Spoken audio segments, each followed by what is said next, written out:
हर दिन एक भिखारी दरवाजे के पास आकर भीख मांगता था। घर का मालिक, जो कि एक सेठ था, हमेशा घर के बाहर आते ही उसे देखकर फिर जाया करता। कई बार उसके लिए गालियां भी बकता। वो कहता, तू जिंदा ही क्यों है? पूरी जिंदगी ऐसे ही भीख मांगेगा क्या?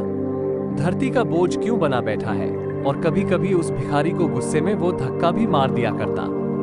इतना कुछ हो जाने के बावजूद भिखारी के मुंह से सिर्फ यही निकलता कि भगवान तुम्हारे पापों को माफ करे।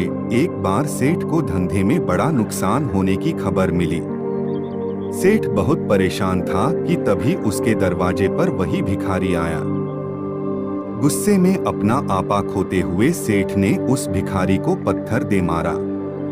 पत्थर लगने के कारण भिखारी का सर फूट गया और उसके सर से खून बहने लगा।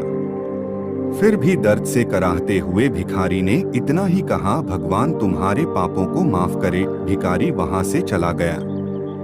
सेठ सोच में पड़ गया। भिखारी को पत्थर मारा, फिर भी उसने सिर्फ प्रार्थना की। सेठ का गुस्सा शांत हुआ। शेर का मन शांत हुआ भिखारी का रहस्य जानने के लिए। सेठ ने भिखारी का पीछा करना शुरू कर दिया। भिखारी जहां जहां जाता सेठ उसके पीछे पीछे जाता। सेठ ने देखा कि कोई उसको खाना देता, कोई उसको मारता, कोई अपमानित करता तो कोई गाली देता। लोग भिखारी के साथ चाहे जैसा व्यवहार करते, लेकिन भिखारी सबके लिए एक ही प्रार्थना करता, भगवान तुम्हारे पाप माफ करें। अब रात होने को आई थी। भिखारी अपने घर जाने के लिए लौटा। वो अपने घर पहुंच गया, लेकिन सेठ अब भी उसका पीछा ही कर रहा था। एक पुरानी टूटी हुई खटिया पर एक बूढ़ी औरत लेटी हुई थी। काफी कमजोर और बीमार लग रही थी। वह भिखारी की पत्नी थी। अपने पति को वापस आता देख वह खाट से उठ खड़ी हुई। पत्नी ने अपने पति के भीख वाले कटोरे में देखा, उसमें सिर्फ आधी बासी रोटी थी। उसे देखकर वह बोली, आज बस इतना ही मिला। और हाँ, आपके सिर से खून निकल रहा है, ये चोट कैसे लगी? बूढ़ा भिखारी बोला, आज बस इतना ही मिला, किसी ने कुछ दिया ही नहीं। सबने गालियां दी और एक ने पत्थर भी फेंका, इसीलिए मेरा सर फट गया। एक गहरी ठंडी सांस लेकर बूढ़ा भिखारी फिर से बोला, यह मेरे ही पापों का फल है। तुम्हें याद है, कुछ सालों पहले हम कितने अमीर थे? क्या कुछ नहीं था हमारे पास? हमारे पास हर चीज जरूरत से ज्यादा थी, लेकिन हमने कभी दान नहीं किया। और उससे भी बुरा हमने उस अंधे भिखारी के साथ किया जो हमारे द्वार पर भीख मांगने आया करता था। तुम्हें याद है, कुछ सालों पहले हम कितने अमीर थे? क्या कुछ नहीं था हमारे पास? हमारे पास हर चीज जरूरत से ज्यादा थी, लेकिन हमने कभी दान नहीं किया।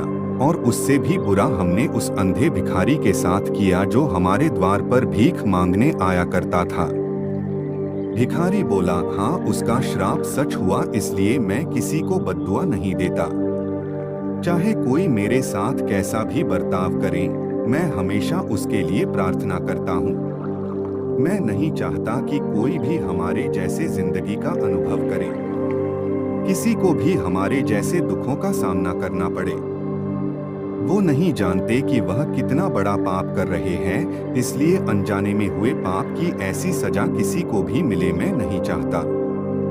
सेठ वहीं पर छुपकर यह सारी बातें सुन रहा था। अब उसे सब कुछ समझ में आ गया था।